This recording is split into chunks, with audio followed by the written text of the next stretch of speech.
semuanya, assalamualaikum warahmatullahi wabarakatuh. Selamat datang di channel YouTube aku. Dan di video kali ini aku bersama lagi sama Iga Parodi. Halo semuanya. Dan di video kali ini aku mau sedikit kayak bikin konten aja sih, sama pertanyaan-pertanyaan, dan bahas sedikit hal yang mungkin banyak teman-teman aku atau circle atau lingkungan aku yang pada tanya kayak, kenapa sih, ada apa sih sama Mbak Devi? Dan nanti kalian tanya langsung sama orangnya. Ini dia Mbak Devi. Dan di video kali ini ya udah, yang pertama aku mau kenalin dulu, ada Pak Odi, ada Mbak Putri. Dan ini pertama kalinya Mbak Devi ada di video aku untuk ngobrol. Bukan pernah sih bakso bensu yo. Sering deh kalau sama sering sih, cuman baru kali ini kita ngobrol intern kayak kita udah bahas hal yang serius gitu loh. Ya, dari hati ke hati. Nah, kali ini Mbak Devi, ada Pak Odi juga, ada Mbak Putri juga di sini tuh kayak mau bukan klarifikasi sih, lebih kayak mungkin banyak pertanyaan di luar sana itu yang nggak sesuai sama apa yang terjadi di antara kita sebenarnya. Aku jelasin dulu ya, mungkin di awalnya itu aku pure sama Mbak Putri itu bener-bener nggak tahu soal Mbak Devi yang resign itu, yang dia bener-bener nggak tahu kita. Terus soal Mbak Devi resign itu dari pekerjaan, kita bener-bener nggak tahu, aku sama Mbak Putri, karena emang tahunya tuh dari Pak Odi awalnya. Nah, terus sekarang kita langsung jelasin, langsung dengerin aja kenapa Mbak Devi resign dari pekerjaannya dan apa sih alasannya yang memperkuat Mbak Devi untuk membulatkan tekadnya itu tadi. Nih guys, aku resign mendadak itu bukan karena ada masalah sama mereka, sama Iga Parodi. Ini memang apa ya karena aku sendiri, karena dari pribadi aku sendiri, karena ya wis memang aku ya, hal pertama itu capek. Yang pertama itu udah lelah banget, banyak masalah yang menghampiri di masalah akhir-akhir ini di keluargaku, masalah pribadiku.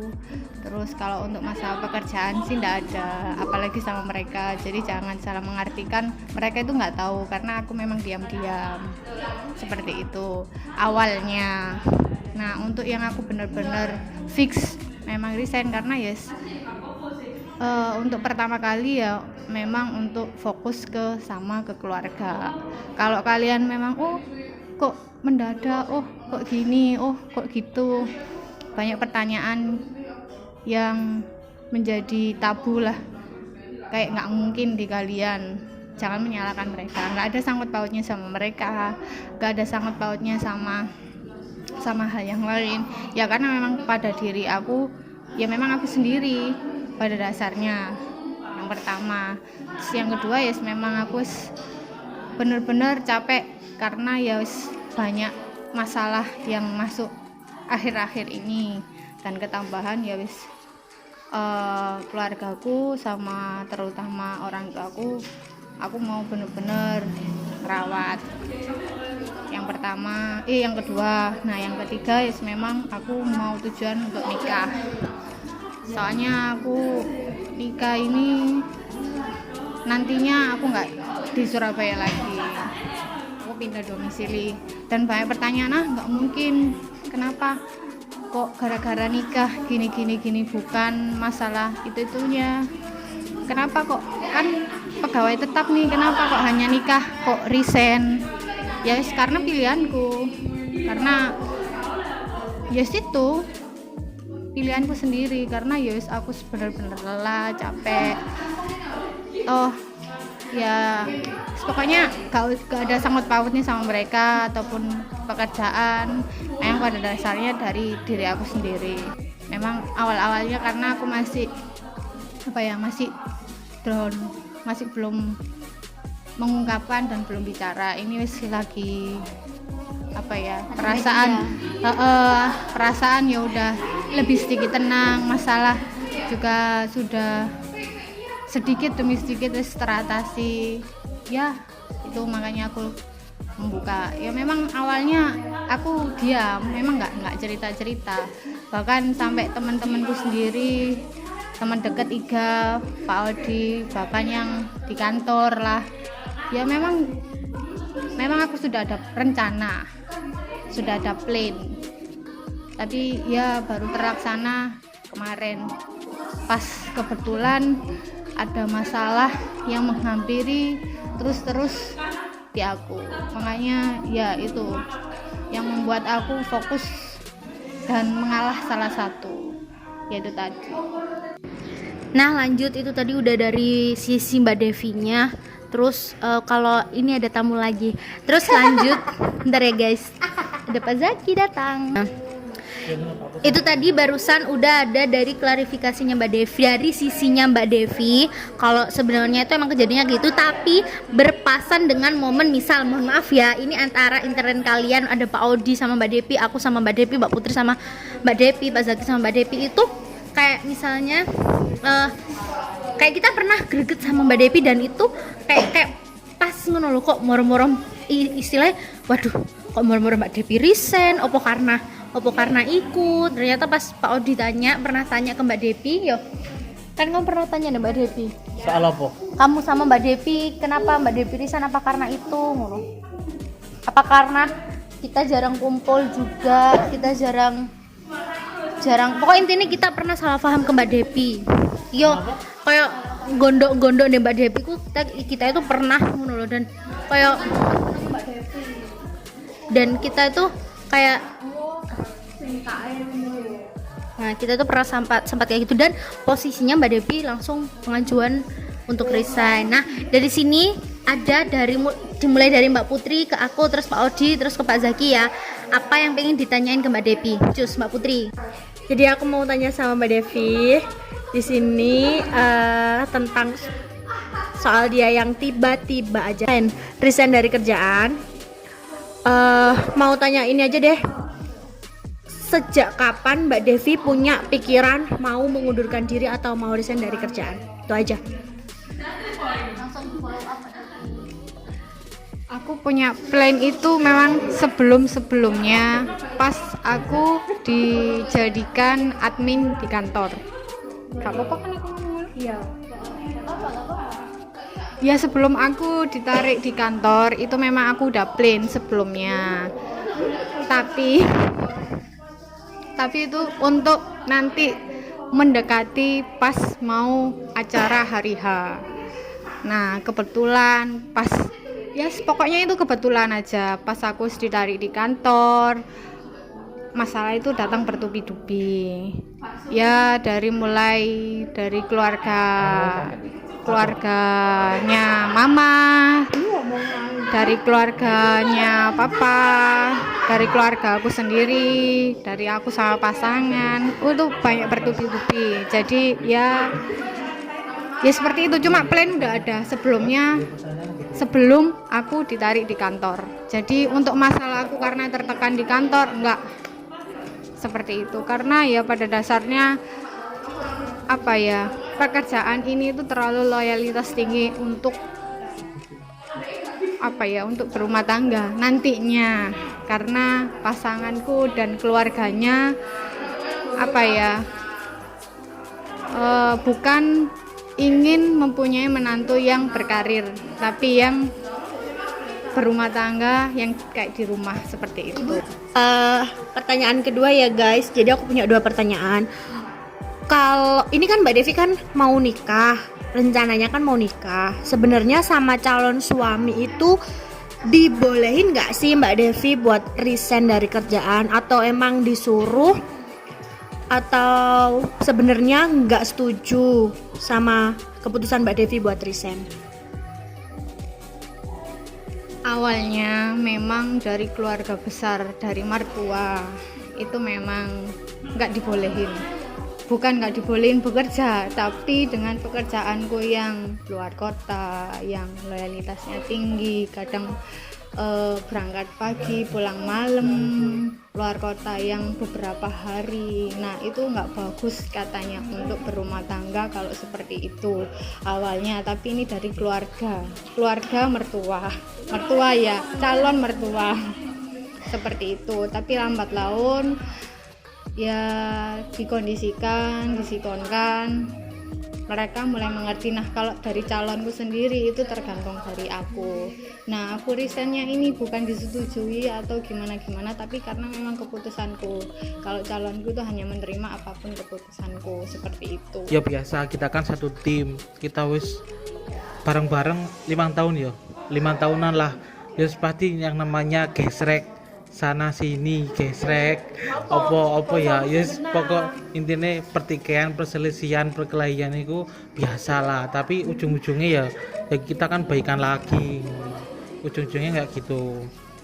Jadi ya memang kita ya pernah dibilang pernah ya 5 tahun rek suami istri lo ya pernah pacaran ya pernah. Jadi satu tim, satu apa ya, satu friend, satu atap, beda pendapat itu wajar.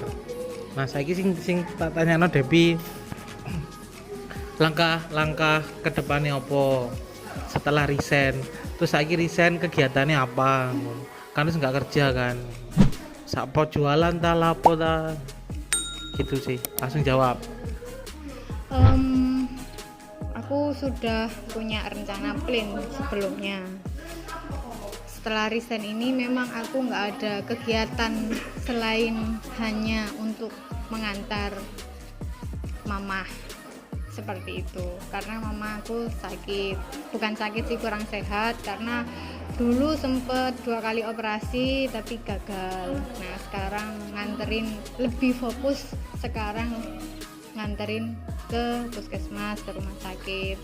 Karena kemarin check up, kontrol, karena pas kemarin itu aku dikabari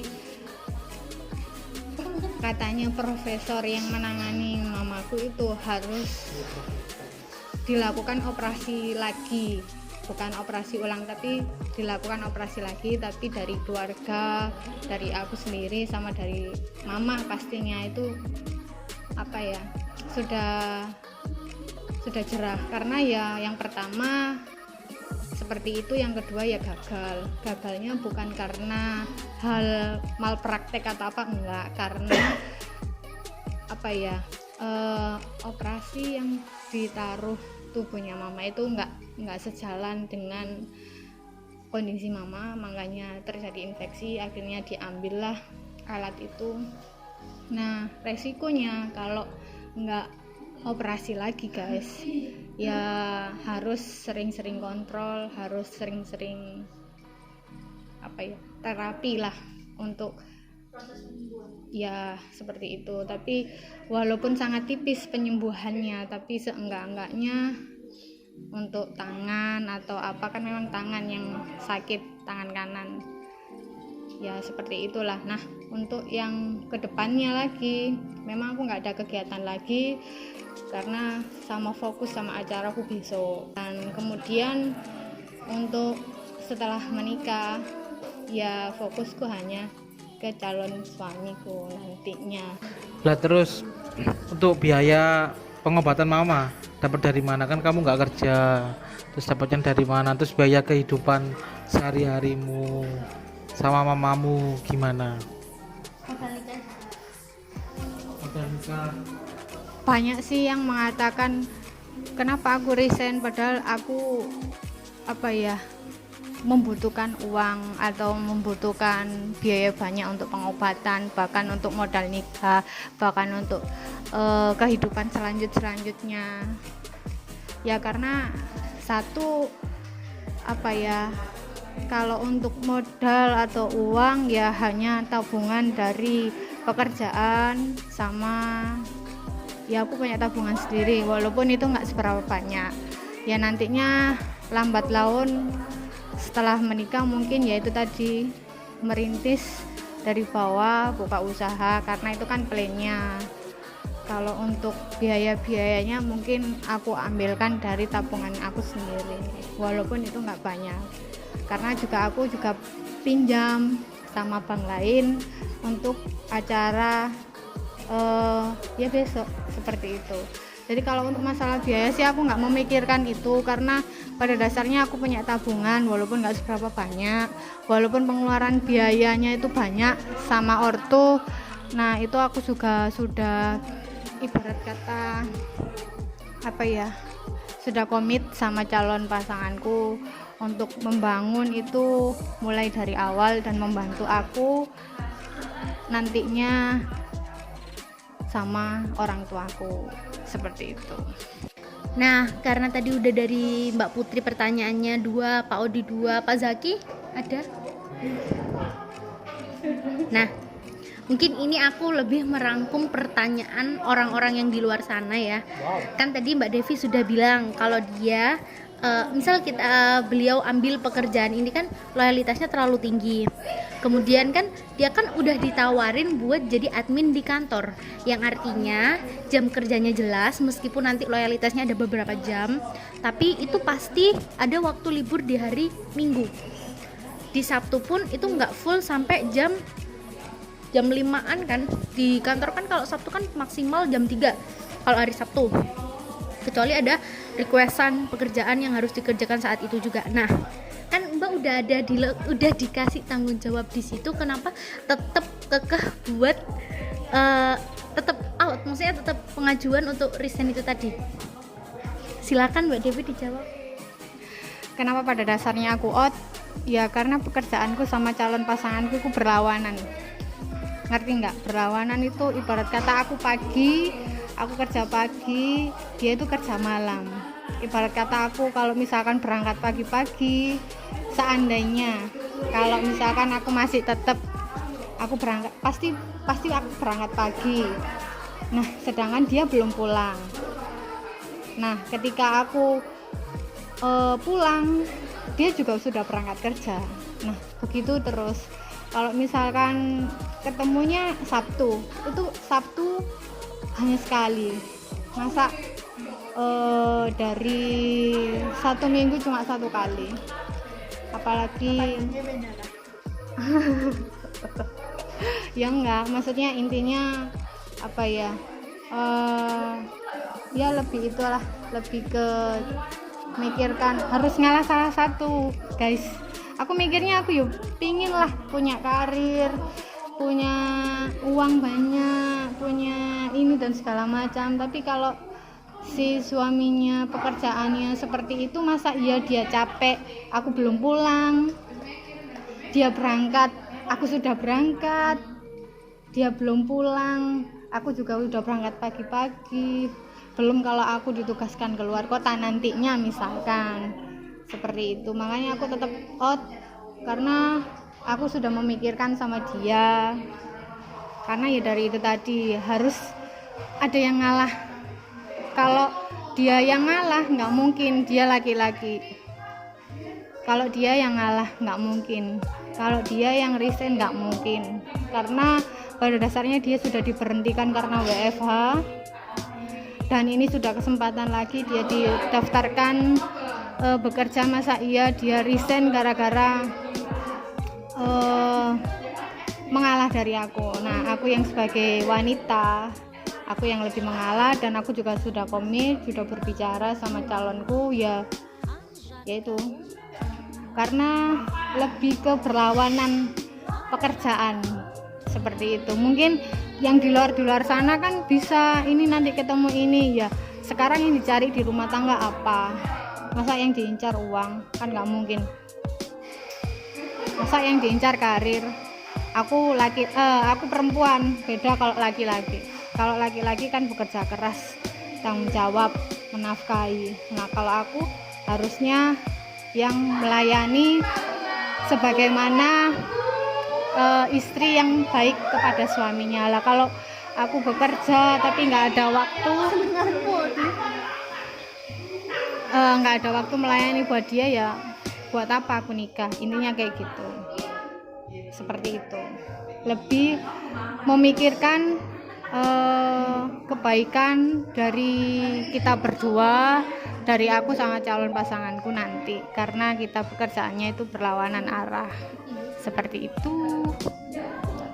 Nah, itu kan udah ya, dari awal emang ada sih kita pernah salah paham ke Mbak Devi, terus juga selisih paham, bukan salah paham, selisih paham. Terus juga kita, ya bener kata Pak Udi, keluarga aja ada gesreken dan ya dhewe sing koncoan, sing teman. Yo clear ya sampai sini yo. Terus juga wis tagi dari Pak Zaki, Mbak Depi, Mbak Putri. Aku mau pesan dan pesan loh.